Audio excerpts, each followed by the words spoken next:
What's up guys, I'm Nate Navarro and today I have something really cool to show you. It's called the ULTRAWAVE multi-band bass processor, and it's the first pedal ever where all of the sounds that come with it out of the box were made by me. Over the last year I've been deep in development with the tremendously talented guys at Source Audio. We wanted to create something different, something fresh, and this is what we came up with. A modular sandbox of creative and useful tools that cover everything from super flexible compression and expansion, splitting your bass signal into up to 10 frequency bands and processing each of them individually into classic, modern, synthy, and experimental distortions, multi-band tremolo, morphing and LFO controls, ring mod, EQ, and more. Here's a quick sample of the sounds that you'll get right out of the box.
There's a whole lot packed into this pedal, and if you're into sound design, this thing is a playground. Take a deep dive into the NEURO desktop editor or NEURO mobile app to bring to fruition the sounds you hear in your head, or turn knobs at random until you stumble upon something interesting.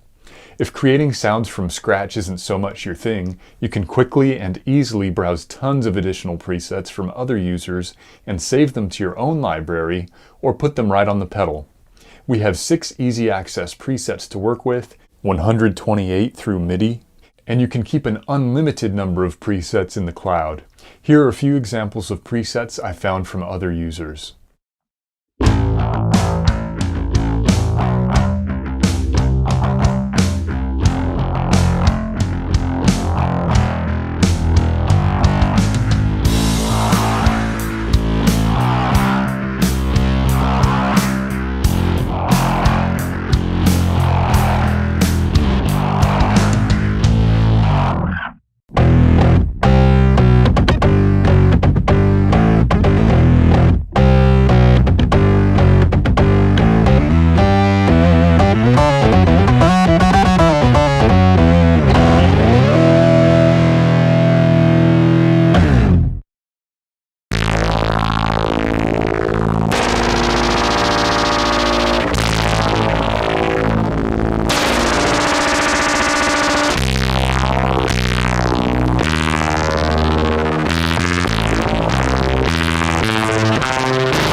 As I mentioned earlier, the ULTRAWAVE has an extremely flexible compressor and expander.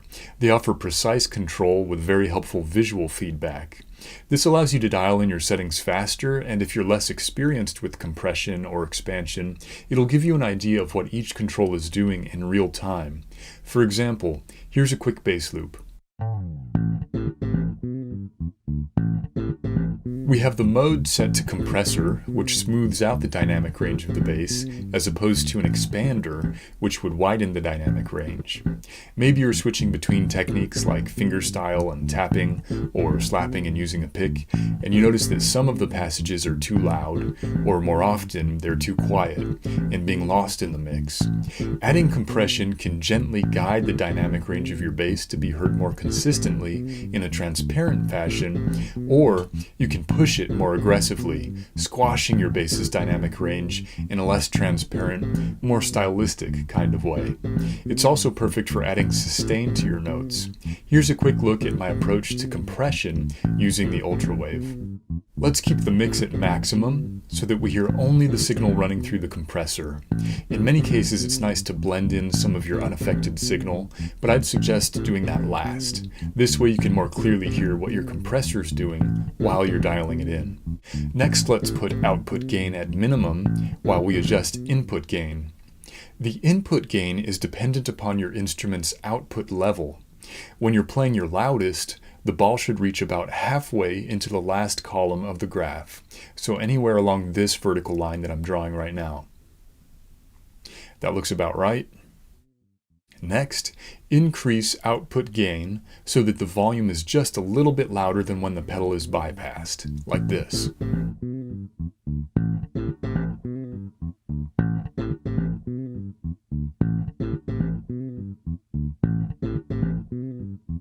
Yeah.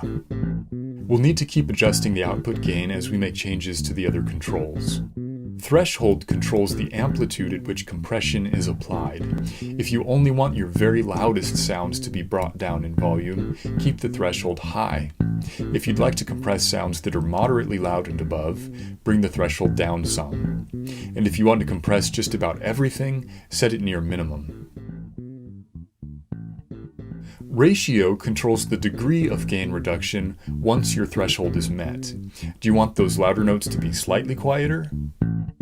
Or about the same level as everything else? And a related control, the knee width, which determines the onset of the compression. If you'd like the full compression ratio to be applied as soon as the threshold is reached, set the knee width to off. If you'd like the full ratio to be applied gradually, choose any of the other options, with 15 dB being the softest, or most transparent. Set the attack high if you want an immediate response from the compressor. With a slow attack, your starting notes can have a bit more impact, with sharper transients before the compressor reacts and starts pulling them down. I usually like the feel of a faster attack. Release controls the speed at which the compressor lets go. So watch this. With release set to minimum, it's going to keep holding on for a while. The level of compression won't waver all that much for a smoother sound. A faster release brings back more dynamic variety. It just comes down to the particular sound or feel that you're going for. If you want to take things even further, you can create a dual compressor, which allows you to compress two frequency bands separately. This is a great way to have more dynamic mids and highs while keeping a tight and constant deepness to your bass's tone. If this interests you, check out my True Dual Comp preset in the NEURO app. Oh, and before I forget, this location parameter sets whether the compressor is placed before or after the distortion module in the signal chain. Tons of options here. Now let's take a quick look at the distortion controls. Here we have a list of 45 distortion types to choose from. As I mentioned, everything from classic, modern, synthy, and experimental. Let's go with the synthy Fold 1 in honor of the OG multi-wave bass distortion. And here's a riff to go with it.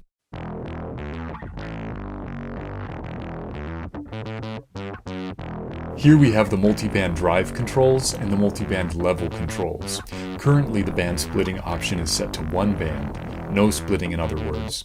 One of my favorite features of this pedal is that it can split the instrument signal into up to 10 bands in a variety of ways, and you can then control the drive and level of each of those bands individually. Check this out. Band splitting, 10 bands, 13, and then bass 2. This is one of the band splitting options I made specifically for bass. And listen to how the sound changes once I select it. You can see the frequency range of each of the 10 bands here, and now let's play around with their drive and levels. I can completely isolate any band by deselecting the others. So for example, right now I'm listening to only 350 to 575 Hz, and controlling the drive of that band only.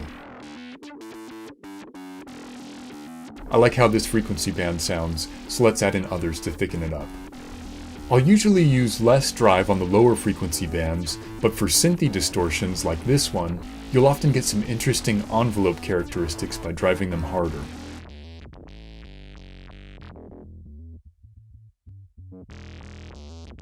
I also find that sometimes it's best to exclude 2, 3, or even more bands for a better sound.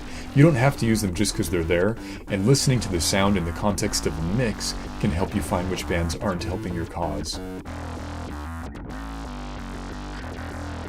Once you've found a setting you like, you can save it and maybe even come back and tweak it some more. Just like a written document, it's nice to have frequent save points just in case you want to get back to a previous point. We've briefly touched on 2 of the ULTRAWAVE's modules, and you can see there's still a ton more to explore. I've left a link in the description to an official source audio video that covers the editor more in depth. Things like morphing between distortions, multi-band tremolo, LFO waveform shaping, and more. Thank you so much for watching my tip of the iceberg demo for the ULTRAWAVE multi-band bass processor. You can find out more at sourceaudio.net. I'm Nate Navarro. Take care.